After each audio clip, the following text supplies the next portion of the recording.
Dans mon âme, au soleil brille sans rayon doux et joyeux. Répand un éclat qui ceinture, c'est le soupir de Dieu. Oh quel beau soleil dans mon âme, il resplendit, illuminant tout.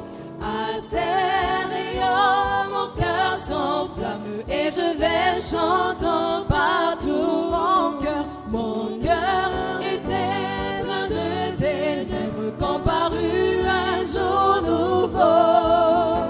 Au loin fuyait ombre funèbre devant un soleil si beau. Oh quel beau soleil dans mon âme, il resplendit, illuminant tout. À ses rayons, mon cœur s'enflamme et je vais chantant partout. Oh mon âme éclatant louange pour tout le soleil à lui. Je serai parmi les phalanges qui loueront Dieu jour et nuit. Oh quel beau soleil dans mon âme, il resplendit, illuminant tout. À ses rayons, mon cœur s'enflamme et je vais chantant partout. Oh mon âme éclatant louange pour tout le soleil à lui. Je serai parmi les phalanges qui loueront Dieu jour et nuit. Oh quel beau soleil dans mon âme, il resplendit, illuminant tout. À ses rayons, mon cœur s'enflamme et je vais chantant partout. Depuis 3 dimanches déjà, nous avons des messages eschatologiques. C'est des messages en rapport avec les temps de la fin. Ces messages, nous les tirons des épîtres de Paul aux Thessaloniciens. La première épître, écrite en l'an 51 après Jésus-Christ, contient 5 chapitres. La deuxième épître, écrite vers l'an 52 après Jésus-Christ, contient 3 chapitres seulement. Les 2 épîtres ont un thème unique, le retour du Seigneur Jésus-Christ. Dans 1 Thessaloniciens chapitre 4 verset 15, l'apôtre Paul parle concrètement de l'enlèvement de l'Église dans les nuées du ciel. Ensuite, dans 2 Thessaloniciens chapitre 2 verset 3 à 12, Paul parle de l'avènement de l'apostasie et de l'apparition de l'homme du péché, le fils de la perdition, l'adversaire qui s'élève au-dessus de tout ce qu'on appelle Dieu ou de tout ce qu'on adore, jusqu'à s'asseoir dans le temple de Dieu, se proclamant lui-même Dieu. Il s'agit de l'Antichrist. Dans 2 Thessaloniciens chapitre 2, versets 7 à 12, la Bible dit que l'apparition de cet impie se fera par la puissance de Satan avec toutes sortes de miracles, de signes et de prodiges mensongers, et avec toutes les séductions de l'iniquité pour ceux qui périssent parce qu'ils n'ont pas reçu l'amour de la vérité pour être sauvés.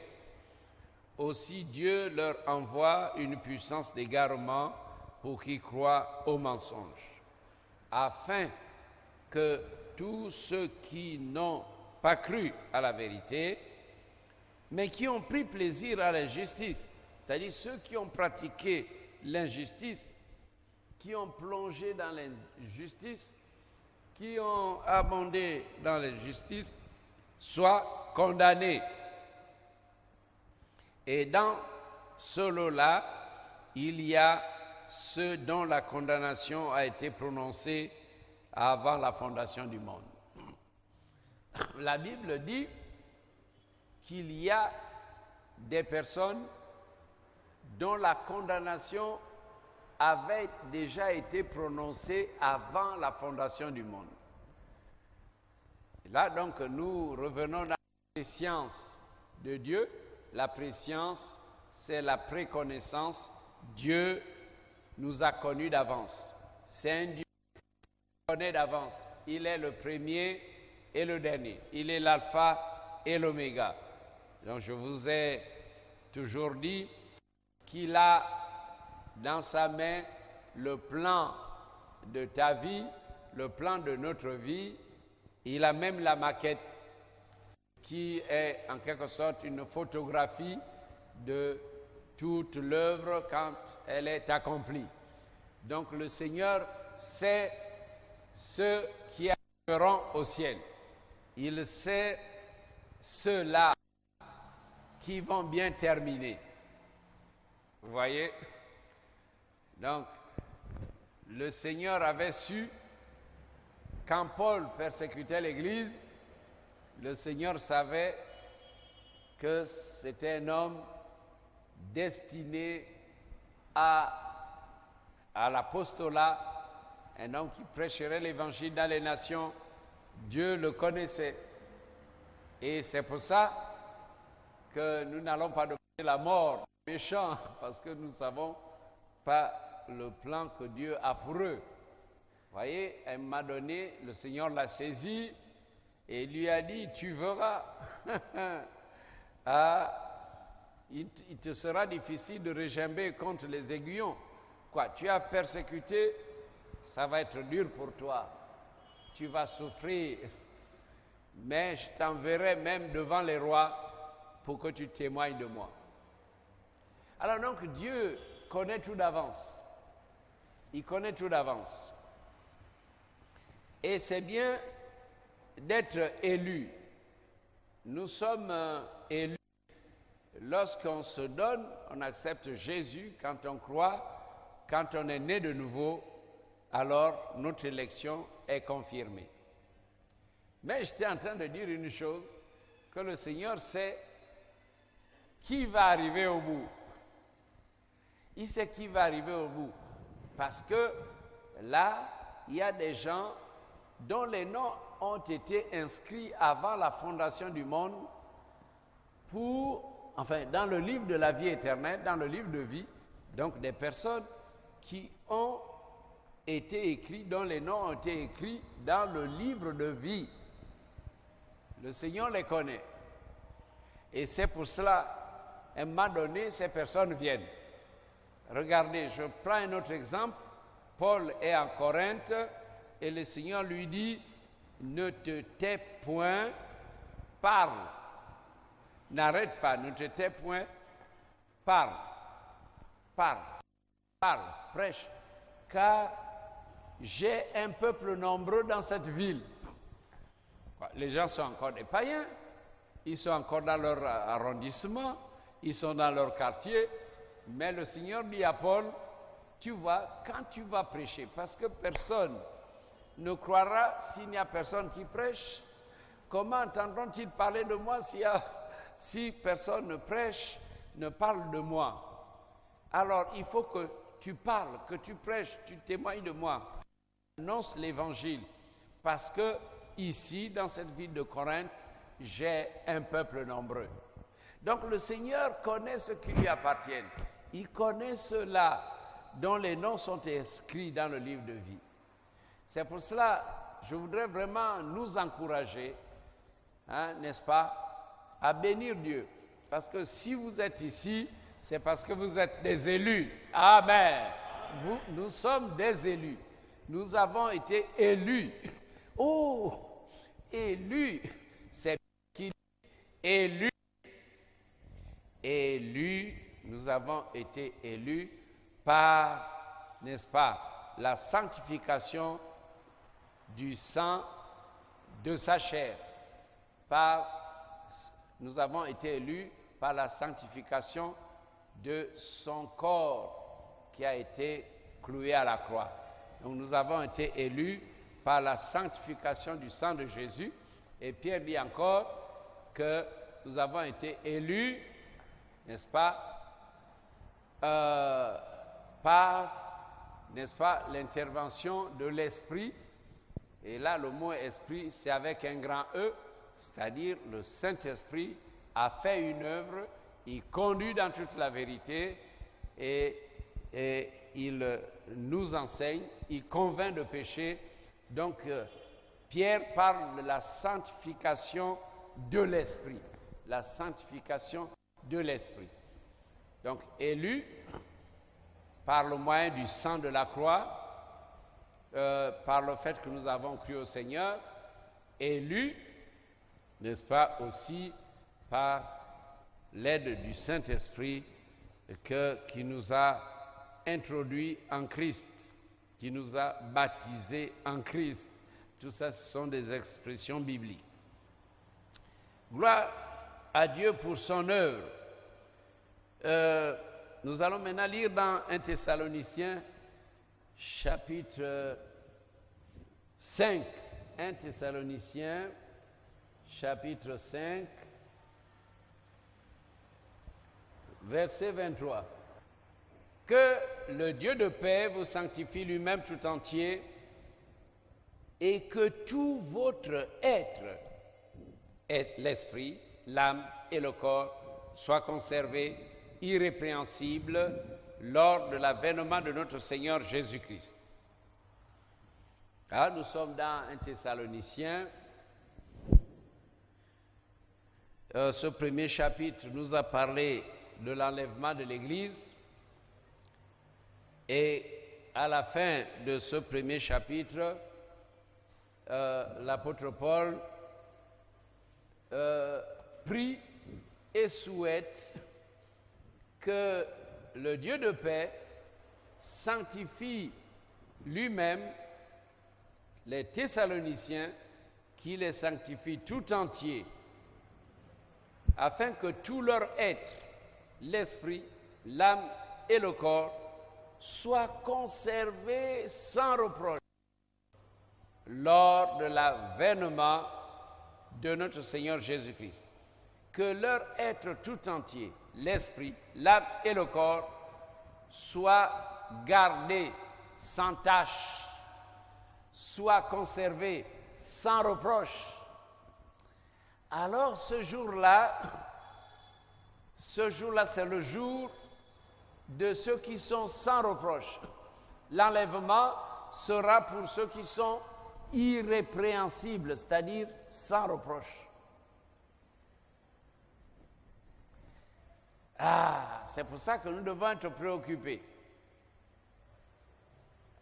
Prenons un exemple. Prenons l'exemple sur les 10 vierges. Il y avait 10 vierges. Elles étaient vierges. C'est-à-dire choisies, fiancées à l'époux. Les tardaient à venir et 5 vierges se sont assoupies. On peut dire, dans l'apostasie, dans des valeurs négatives, dans les soucis de la vie, et n'ont pas veillé à avoir suffisamment d'huile dans leur lampe. Et puis, soudain, l'époux arriva et fit entrer les vierges qui avaient de l'huile dans leur lampe. Alors donc, il faut veiller à être sans reproche.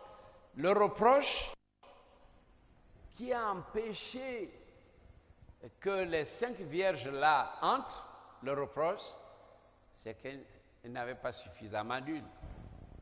D'ailleurs, le temps d'aller, parce que si la trompette commence à sonner, je ne sais pas là où tu vas confesser le dernier péché.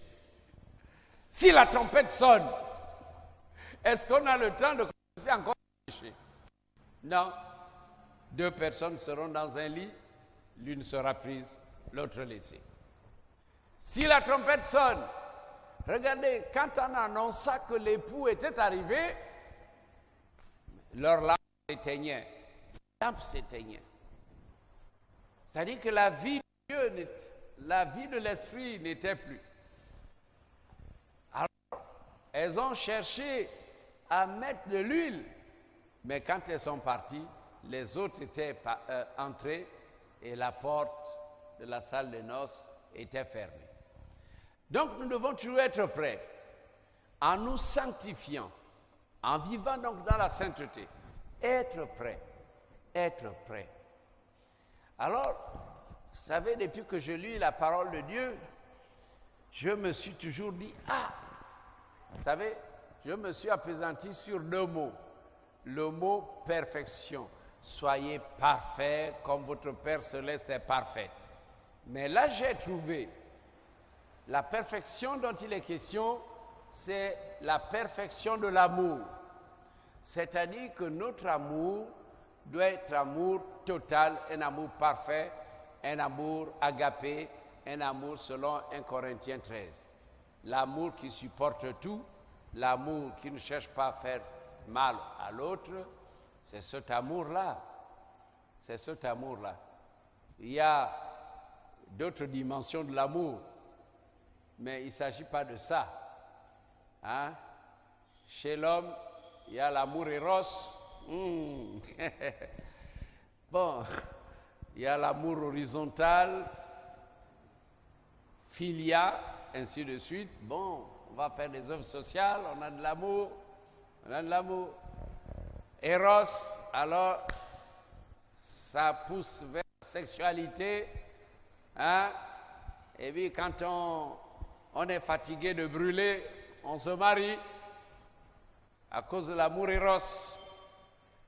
Mais l'amour parfait, quand les dons vont rester tout, et quand partiel disparaîtra, voilà, l'amour va demeurer. C'est avec l'amour qu'on va monter au ciel. Alors j'ai su de quoi il était question dans la perfection divine. Soyez parfaits comme votre Père Céleste est parfait.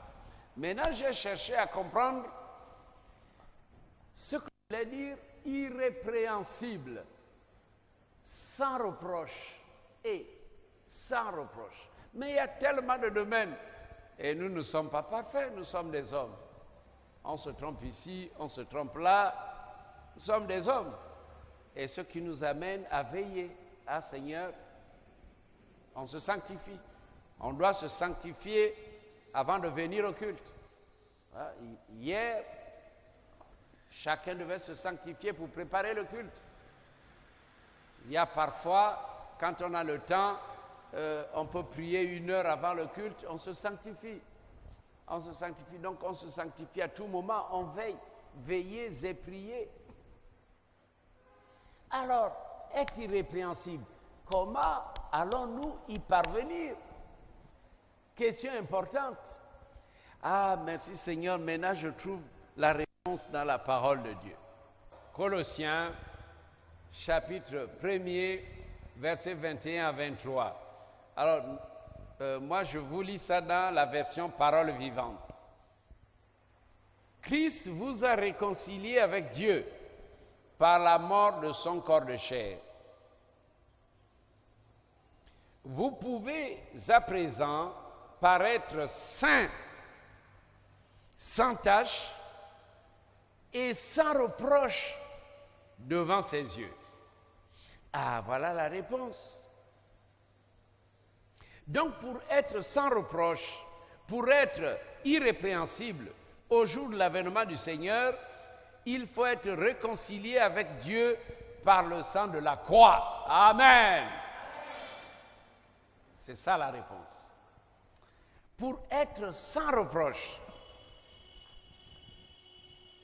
pour que Dieu ne te reproche de rien, il faut être réconcilié avec Dieu. Et ce qui peut nous permettre d'être réconciliés avec Dieu, c'est la purification par le sang de la croix, le sang de Jésus. Parce que le sang de Jésus, non seulement a payé notre dette, a payé notre rançon, le sang de Jésus nous a justifiés, le sang de Jésus nous a rachetés. Et il y a plusieurs mots bibliques qui montrent vraiment la grâce immense de Dieu. Et le grand sacrifice offert par Jésus-Christ, il s'est vraiment sacrifié. Donc le sang, vous savez que le sang est dans la vie est dans le sang, j'allais dire, la vie est dans le sang. Si vous demandez au médecin, il va vous dire comment le sang nous permet de vivre. Et si le sang nous est enlevé, si notre corps est vidé de notre sang, c'est la mort. L'anémie est déjà quelque chose de délicat, même dangereux. Il ne faut pas qu'on perde la vie en perdant notre sang. Alors le sang de Jésus a fait une œuvre extraordinaire. Nous voyons que le sang a servi de signe. Lorsque le destructeur est passé en Égypte cette nuit-là, les maisons qui avaient la marque du sang étaient épargnées. Donc, quand Dieu le Père voit la marque du sang de son Fils sur un croyant, il n'y a plus de problème. Et la réconciliation apporte la paix. C'est la réconciliation qui a permis que le pécheur fasse la paix avec Dieu.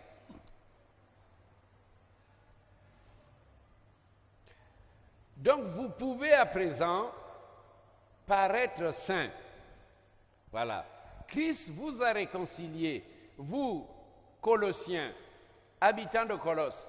Christ vous a réconcilié avec Dieu par la mort de son corps de chair. Vous pouvez à présent paraître saint, sans tache. Et d'où l'appellation de saint, saint, ceci. Alors, nos amis catholiques vraiment exploitent ça. Mais seulement, ils collent ça à ceux qui sont morts.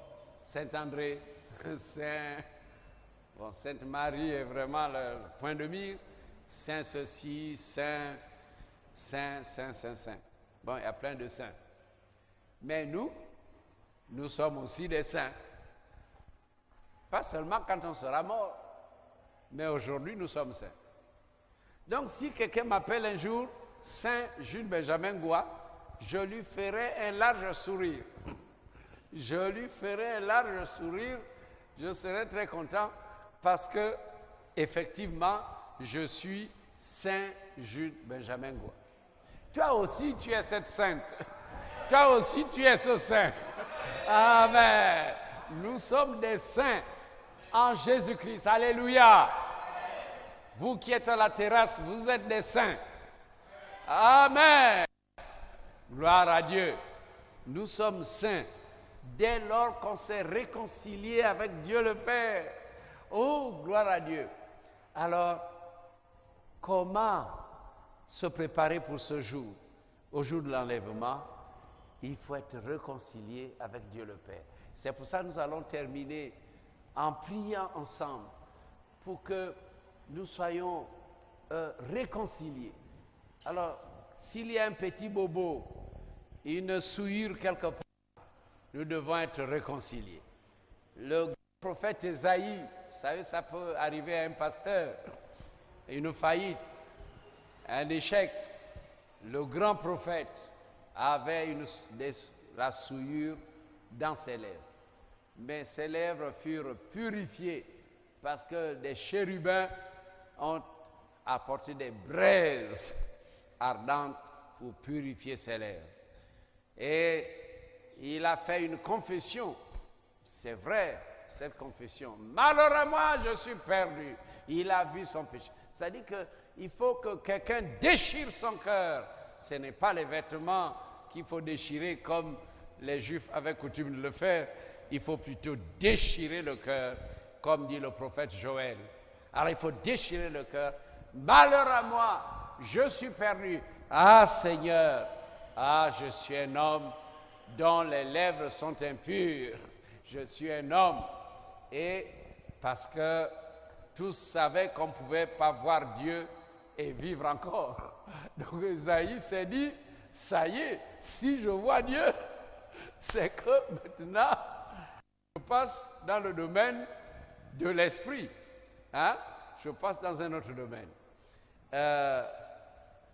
Donc finalement, je ne serai plus un homme physique. Et il s'est dit, je ne suis plus physique, ça y est, c'est la mort. Mais non, le jour de sa mort n'était pas venu. Il s'est réconcilié avec Dieu. Et comme Dieu cherche des hommes qui se réconcilient, après, Dieu dit, qui enverrai-je et qui marchera pour nous? Isaïe a dit, voici, envoie-moi, je suis maintenant prêt.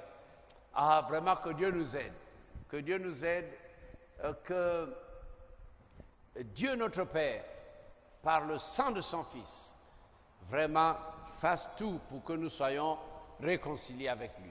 Nous allons nous lever pour remercier le Seigneur et surtout pour dire, Seigneur, que je sois réconcilié avec toi, je me prépare à l'enlèvement de l'Église.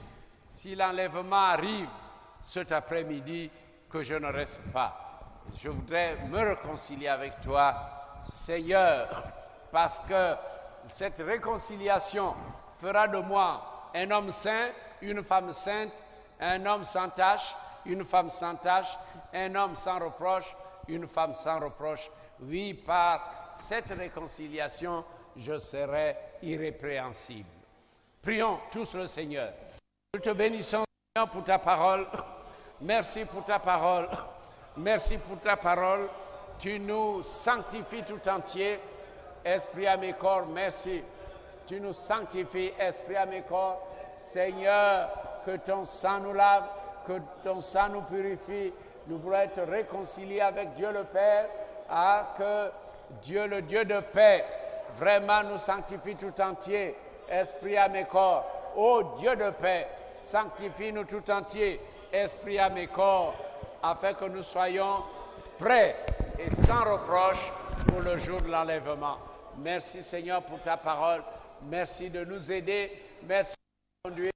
Seigneur, bénis ton peuple.